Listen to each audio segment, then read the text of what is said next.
நம்மளோட வாழ்க்கையில இந்த ஒரு நிகழ்வை எல்லாருமே அனுபவிச்சிருப்போம். நாம பஸ்லயோ, ட்ரெயின்லயோ இல்ல ரோட்லயோ நடந்து போய்கிட்டு இருக்கும்போது இது கண்டிப்பா நடந்திருக்கும். என்னன்னா, பிச்சைக்காரங்களுக்கு காசு கொடுப்பது. முடியாதவங்க, ஊனமுற்றவங்க, வயசானவங்க இப்படி நிறைய பேர் நிறைய பொது இடங்கள்ல உட்கார்ந்து இருப்பாங்க. அவங்க கிட்ட இரக்கம் காண்பிச்சு ஒரு 5 ரூபாயோ, 10 ரூபாயோ கொடுப்போம். இதுதான் மனிதத்தன்மை. ஆனா இந்த கதையில வரும் முருகன் மனிதநேயத்தோடு ஒருவருக்கு உதவி செய்ய போய் பெரும் அதிர்ச்சிக்கு உள்ளாயிட்டான். என்ன செஞ்சான்னு கேட்கலாமா? வாங்க. அனைவருக்கும் வணக்கம். நான் உங்கள் அகிலா. இது கதை கேட்கும் நேரம். இந்த கதை பிடிச்சிருந்தா கண்டிப்பா சேனலுக்கு சப்போர்ட் பண்ணுங்க. நன்றி. அவன் பெயர் முருகன். அவன் தனியார் பேங்க் ஒன்றுல கிளர்க்கா வேலை பார்த்துக்கிட்டு இருந்தான். மாசத்துல 2வது 4வது சனி ஞாயிறு லீவு இருக்கும். அன்னைக்கு அவன் தன்னோட அம்மாவையும் அப்பாவையும் கிராமத்துல போய் பார்த்துட்டு வருவான். அன்னைக்கும் அதே மாதிரி பார்க்க பஸ் ஸ்டாண்டுக்கு வந்து பஸ்ஸுக்காக காத்துக்கிட்டு இருந்தான். அந்த நேரம் ஒரு நடுத்தர வயது மதிக்கத்தக்க ஒரு நபர், அவர் பெயர் மாடசாமி. அவரோட வேஷ்டி சட்டை கொஞ்சம் அழுக்கா இருந்தது. தலையில துண்டு கட்டி இருந்தாரு. கையில ஒரு மஞ்ச பைய வச்சுக்கிட்டு பரபரப்பா இவன்கிட்ட, தம்பி 10ஆம் நம்பர் பஸ் போயிருச்சா அப்படின்னு கேட்டாரு. அதுக்கு அவன், இல்லைங்க, நானும் அந்த பஸ்ஸுக்கு தான் வெயிட் பண்ணிக்கிட்டு இருக்கேன், இன்னும் 10 நிமிஷத்துல பஸ் வந்துடும் அப்படின்னு சொன்னான். சரி தம்பி, பஸ்ஸு கூட்டமா வரும், நீங்க ஏறுனீங்கன்னா எனக்கும் ஒரு இடம் போச்சுங்க தம்பி, என்னால ரொம்ப நேரம் நிக்க முடியாது, ஏன்னா இப்பதான் 1 மாசத்துக்கு முன்னாடி என்னோட கால்ல பிராக்சர் ஆகி பிளேட் வச்சிருக்கு தம்பி, அதனால எனக்கு ஒரு இடம் போற்று தம்பி அப்படின்னு சொன்னாரு. 10 நிமிஷத்துல பஸ் வந்தது. அவர் சொன்ன மாதிரியே கூட்டமாகவும் இருந்தது. முருகன் முண்டி அடிச்சுக்கிட்டு பஸ்ல ஏறி 2 சீட்டு இடம் போட்டுட்டான். 2 பேருமே உட்காந்துக்கிட்டாங்க. டிக்கெட் டிக்கெட்னு கண்டக்டர் காசு கேட்க மாடசாமி கிட்ட 500 ரூபாய் நோட்டா இருந்தது. 500 ரூபாய கொடுத்து சித்தார்பட்டிக்கு ஒரு டிக்கெட் கொடுங்க அப்படின்னு சொன்னாரு. அதுக்கு கண்டக்டர், என்னையா விளையாடுறியா, 10 ரூபா டிக்கெட் காசுக்கு 500 ரூபாய நீட்டுற, சில்லறையா கொடு அப்படின்னு சொன்னாரு. என்கிட்ட சில்லறையா இல்லையே சாமி அப்படின்னு மாடசாமி சொன்னாரு. அதுக்கு கண்டக்டர், சில்லறையா இருந்தா டிக்கெட் எடு, இல்லைன்னா பஸ்ஸை விட்டு கீழே இறங்கு, சும்மா பாடு வாங்குறதுக்குனே இப்படி ஒரு சில ஆட்கள் வருது அப்படின்னு கோபமா சொன்னாரு. அப்போ முருகன் மாடசாமிக்கும் சேர்த்தே 2 டிக்கெட் எடுத்தான். அட தம்பி, நீங்களும் சித்தார்பட்டி தானா அப்படின்னு கேட்க முருகன் ஆமாம்னு பதில் சொன்னான்.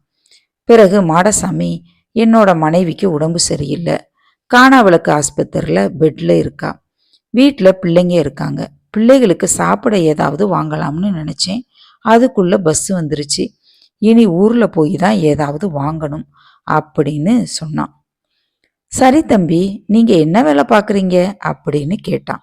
அதுக்கு முருகன், பேங்க்ல வேலை செய்கிறேன் அப்படின்னு சொன்னான். அதுக்கு மாடசாமி, அப்போ மாசம் 30,000 40,000 சொலையா வாங்குவீங்க, நானெல்லாம் பழைய சேலைகள் தேவையில்லாத பொருட்களை வீடு வீடா போய் வாங்கி அதுக்கு பாத்திரம் தருவேன், அந்த வியாபாரத்துல ஒரு நாளைக்கு இழுத்து பிடிச்ச மாதிரி 200 ரூபாய் கிடைக்கும், அதை வச்சு குடும்பம் நடத்திக்கிட்டு இருக்கேன், இதுல என் மனைவிக்கு வேற உடம்பு சரியில்லை, பெரிய ஆஸ்பத்திரியில போய் பார்க்கலாம்னா அதுக்கு கையில காசு இல்லை, எனக்கும் ஆப்ரேஷன் பண்ணியிருக்கு, மாத்திரை மருந்துக்கே ரொம்ப செலவாகுது, என்ன செய்யறது தம்பி, எல்லாத்தையும் பார்த்து தானே ஆகணும், வாழ்க்கைய ஓட்டி தானே ஆகணும்னு கவலைப்பட்டுக்கிட்டு சொன்னான்.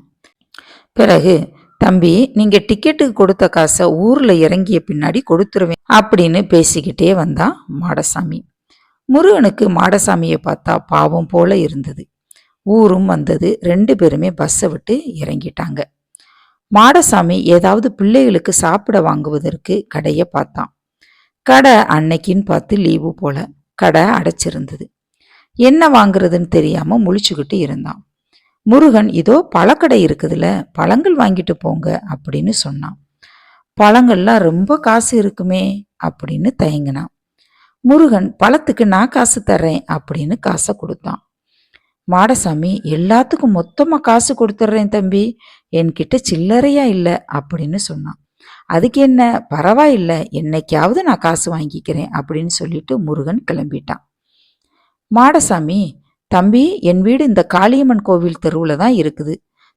தெருவுக்குள்ள வந்து மாடசாமி வீடு அப்படின்னு கேட்டிங்கன்னா எல்லாருமே சொல்லிருவாங்க.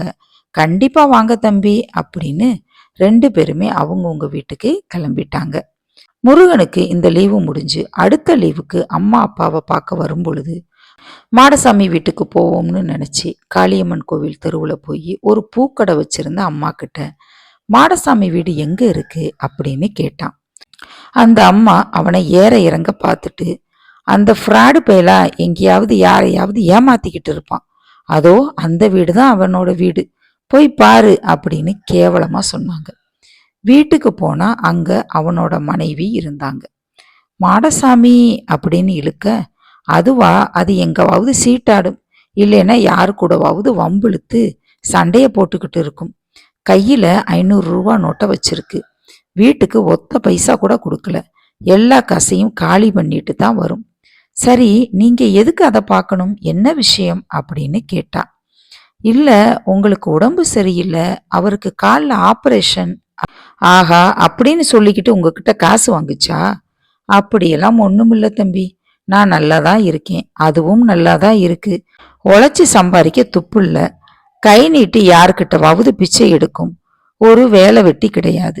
நான் தான் 2 வீட்டுல 10 பாத்திரம் தேய்ச்சி பிள்ளைகளை வளர்த்துக்கிட்டு இருக்கேன் அப்படின்னு சொன்னாங்க. இவனுக்கும் அதிர்ச்சிக்கு மேல அதிர்ச்சியா இருந்தது. பிறகு அவ, கொஞ்ச நேரம் கழிச்சு வாங்க, சோறு தின்னு வீட்டுக்கு வரும், சொல்றேன். உங்க பேரு என்ன தம்பி அப்படின்னு கேட்டான். அதுக்கு முருகன், இல்லம்மா, நான் கொஞ்ச நேரம் கழிச்சு வந்தே பாக்குறேன் அப்படின்னு அங்கிருந்து கிளம்பிட்டான். நடந்துகிட்டே யோசித்துக்கிட்டே வர்றான். இப்படியும் பிச்சை எடுக்கும் நபர்கள் இருப்பாங்களா? நான் தான் அவரோட தோற்றத்தை பார்த்து பேச்சை பார்த்து ஏமாந்துட்டேன் அப்படின்னு நினைச்சுக்கிட்டே வந்தான். இந்த கதையிலிருந்து நாம தெரிஞ்சுக்க வேண்டியது என்னன்னா, ஏமாறுகிறவர்கள் இருக்கிற வரைக்கும் ஏமாத்துறவங்க இருக்கத்தான் செய்வாங்க. நாம தான் பார்த்து பாத்திரம் அறிந்து பிச்சையிட வேண்டும். அதுவும் இல்லாம நாம ஒருத்தவங்களுக்கு பிச்சை போட்டுட்டோம் அப்படின்னா அத அவங்க என்ன செய்யறாங்க அப்படின்னு அவங்கள நாம கவனிக்க கூடாது. நான் சொல்லும் இந்த கருத்து யாருக்காவது ஏதாவது ஒரு மாற்றத்தை தரும் அப்படின்னு நம்புறேன். இனி ஒரு நல்ல கதையோடு அடுத்த வீடியோவில் சந்திப்போம். நன்றி, வணக்கம்.